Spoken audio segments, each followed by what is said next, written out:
an enormous amount of research being done on early childhood, and particularly on the first 3 years of life.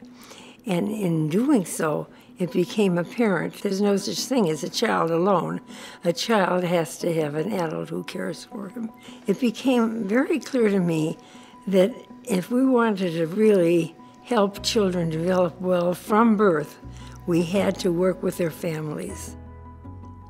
You know, I don't really know how I met Irving, but I do know that when we did meet, we were very simpatico in terms of our deep interest in this. And Irving was unusual because he was not in the field. He was a businessman who was attracted to this concept. And my husband was also one, and I talked to both of them, and they encouraged me to get, and helped to fund me to start Family Focus.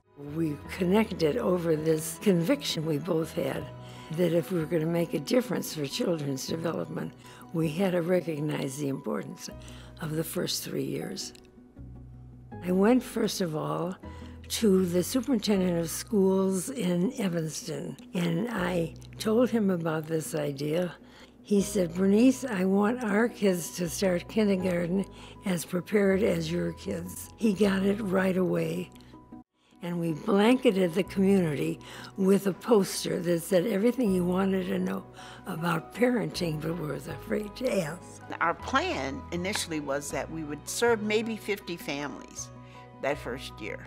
We opened up, and that first day, we had a few of the parents coming from the programs that were in the building, but not what we wanted. And then a couple of days later, the floodgates began to open. And we served 350 families that first year. I mean, we were overwhelmed with people. These were middle-class families. These were families who were living in Evanston and doing well. Every family needed a support system, and in our society, we were not providing that. And we needed to provide that. We needed to recognize that it was not a need for any special group, but it was a requirement to be a good parent. We started off with 2 centers, but today we are in 7 centers in 7 communities.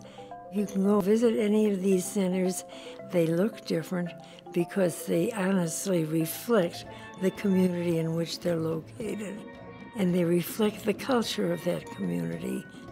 We started off with the intent of hiring community people because we wanted to have people that the children would be familiar with, and we wanted to be part of the community.